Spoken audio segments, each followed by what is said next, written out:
Salut, bienvenue dans Igloo. C'est sur topmusic.fr toutes les semaines et sur le Facebook Igloo on Air. Igloo, on est comme chez nous avec Cédric Simonin. Bonjour Cédric. Bonjour Eric, bravo pour ce slogan. Bonjour Sophie Baron. Bonjour à tous. Avec vous, on parlera des conseils pour bien choisir son constructeur et on sait de quoi on parle autour de cette table. Cédric, d'abord, une info que vous avez glanée dans la presse régionale Eh oui, sur le monde de l'habitat. et quand les DNA parlent de l'habitat, on relaie les DNA. Mhm. Donc les DNA nous ont fait un petit article sur les Français qui sont de plus en plus propriétaires. Et qu'est-ce que l'on apprend? Que depuis 1958, on est passé de 43% de propriétaires à 58% de propriétaires. Donc c'est très bien. Finalement, pour quelle raison? Parce que l'accès au financement est de plus en plus simple. Les lois fiscales aident aussi à l'accès à la propriété. Et puis c'est de plus en plus simple parce qu'il y a des outils très didactiques pour accéder à la propriété. Donc on s'en réjouit, ça nous fera les auditeurs supplémentaires pour Igloo. Eh ben, merci Cédric. Aujourd'hui dans Igloo, les conseils pour bien choisir son constructeur. Avec vous, Sophie Baron, vous êtes présidente d'Alliance Group. Alors vous avez d'abord créé Alliance Construction en avril 2001 dans l'ouest de la France, près de Nantes. C'est la région, la ville de Lola, des Parapluies de Cherbourg. Non, ça c'est pas les Parapluies de Cherbourg, mais c'est la ville du réalisateur. Jacques Demy, j'adore, hein, pardon pour la petite parenthèse. Plus de 40 millions de chiffre d'affaires aujourd'hui pour Alliance Group et 90 personnes. Alors c'est du solide évidemment et c'est l'interlocuteur qu'il nous fallait, Cédric, pour parler de ses conseils pour bien choisir son constructeur. Et oui, parce que devenir propriétaire de sa maison individuelle reste encore le rêve principal des Français. Et pour éviter que ce rêve se transforme en cauchemar, il y a quelques dispositions à prendre, des points de vigilance que vont être exposés lors de cette émission par Sophie. C'est ça. Alors Sophie. Alors, Voilà. Donc, Sophie, dites-nous tout, déjà, Sophie. le constructeur est là pour vous faciliter la vie sur tout l'accompagnement sur le parcours en fait du client. Donc, il y a un premier rendez-vous de découverte pour en fait connaître les attentes et les besoins en fait du client pour lui réaliser en fait un projet qui va lui correspondre. Et ça, c'est primordial. Donc, c'est un vrai diagnostic en fait de sa situation personnelle pour en fait réaliser le projet. On va déjà dans un premier temps étudier son financement, faire une étude réelle sur l'enveloppe qui va nous permettre en fait de financer le projet. Ensuite, la recherche du foncier, parce que c'est primordial, c'est le deuxième élément pour construire une maison. Et ensuite, forcément, réaliser le plan de la maison qui va correspondre en fait aux besoins. Donc, les trois éléments sont primordiaux pour la réussite du projet. Ensuite, nous avons en fait lorsque tout cela est réalisé, nous allons réaliser tout le dépôt de permis de construire, la réalisation de tout ce qui est administratif pour concevoir les plans et en fait le suivi de chantier qui est primordial aussi dans le choix des entreprises, des matériaux et jusqu'à la livraison et même voir après sur le SAV parce que c'est très important aussi de pouvoir accompagner notre client de A à Z. Et on a une équipe spécialisée. Donc ça, c'est le deuxième point, avoir une équipe d'experts dans l'entreprise à chaque étape en fait de l'entreprise pour en fait bien accompagner le client parce que c'est primordial, c'est un sujet très important et on est là pour cela. Peut-être pour laisser respirer Sophie, qui va nous faire 10 minutes d'apnée, elle est à fond. Là. On va laisser respirer un petit peu. Oui, je veux insister sur ce point-là. C'est extrêmement important ce qu'elle dit.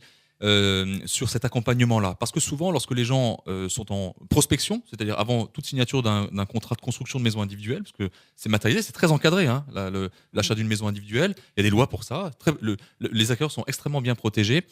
Les acquéreurs ne posent pas assez de questions sur l'après-contrat. On pose beaucoup des questions en amont avec le commercial, mais ce qui est très intéressant et très important à savoir, c'est comment va être géré leur chantier. Et ça, il ne faut pas le découvrir le jour où le chantier commence à être ouvert, c'est très en amont qu'il faut déjà se renseigner par rapport à ça. Donc on parle d'experts, et là je lui repasse la parole maintenant qu'elle a repris sa respiration.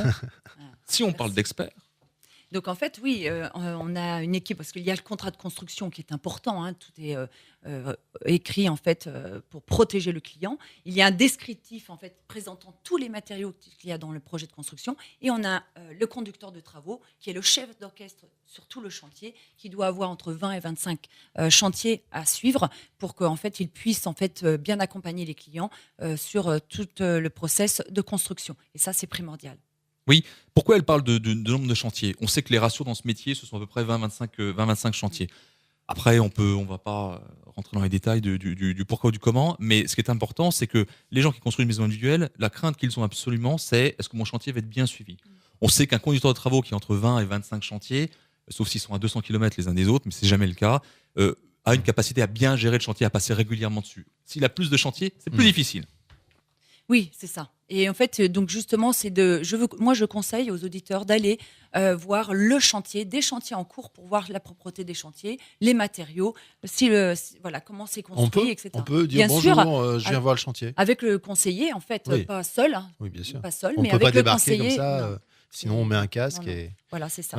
Les chantiers Il y a sont des interdits au public, sécurités donc, Oui, bien sûr. non, il ne faut pas y Donc, aller comme ça. Voilà, il faut être accompagné par le chargé de projet qui va en fait faire le tour de quelques chantiers pour montrer en fait des chantiers en cours. Mais encore. Mais encore, peut-on parler des matériaux, des prescriptions que l'on aura dans la maison? C'est ça. Le descriptif, en fait, est très important. C'est quelque chose qu'il faut lire attentivement et, en fait, bien sûr, voir les matériaux. En fait, donc sur les chantiers, mais aussi en fait dans les showrooms, le chargé de projet va justement montrer tout ce qu'il y a dans le projet de construction. Et ça, c'est primordial. Le but, c'est qu'en fait, il n'y ait pas de surprise dans un projet financièrement. Hein, lorsqu'on on prévoit tout ce qu'il y a dans un projet de construction, parce qu'il y a beaucoup d'éléments dans un projet de construction. Et donc, au final, il faut il y ait un équilibre en fait, ce qu'il y avait au début et à la livraison, pour qu'il n'y ait pas, pour que ça soit bien pour le client en fait. Ouais, et puis il ne faut pas hésiter à se les faire expliquer parce que ce sont des mots qui sont parfois techniques. Ouais. Vous savez, quand les gens disent j'ai eu des plus-values en cours de construction, c'est qu'ils ont eux-mêmes mal lu le descriptif ou pas compris le descriptif, et c'est surprises qui viennent en cours de construction extrêmement désagréable, puisque Sophie l'a dit, hein, et puis on a parlé dans d'autres émissions, la notion de financement qui est réalisée et qui est faite en début de projet évidemment. Si vous avez des surprises, vous ne pouvez pas retourner voir le banquier en disant il me manque 10, 15 ou 20 000 euros, hein, c'est terminé. Et là, ça fait plutôt mal. D'accord ? ça. Donc il faut être très vigilant par rapport à ça. On est d'accord. C'est ça. Il faut bien Et regarder. là, on est accompagné quand même par le constructeur.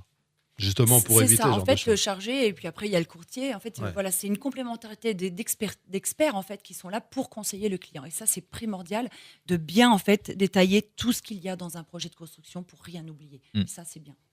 Point suivant. Mais encore. Ouais, moi encore, on va parler de la réputation de l'entreprise. Ouais.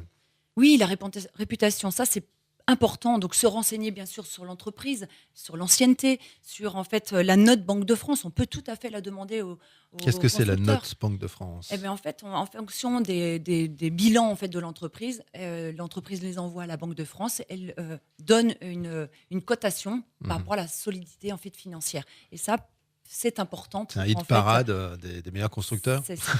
Ou des Ça entreprises, permet des entreprises les plus Entreprises. pour les solides. entreprises, en oui, fait. bien sûr. Ça Sur permet l'entreprise. voilà, d'être sécurisé par rapport à la solidité financière et pour qu'en fait, le chantier aille bien jusqu'à la fin. Donc ça, c'est primordial. On peut aussi aller voir sur les réseaux sociaux hein, qui nous donnent des informations aussi sur l'entreprise. Avec un petit bémol quand même. Même s'il faut parce faire qu'on attention. trouve tout et n'importe quoi quand même sur les réseaux sociaux, parfois. Mais sur Sauf l'entreprise, sur voilà, Igloo en fait, On Air. bien sûr. Oui, les réseaux sociaux ont leur importance, effectivement. Faut savoir faire la part des choses. C'est ça. Tout simplement parce que parfois, des gens un peu énervés, s'ils sont passés sur le chantier l'après-midi, le soir, mettent quelque chose sur les réseaux sociaux.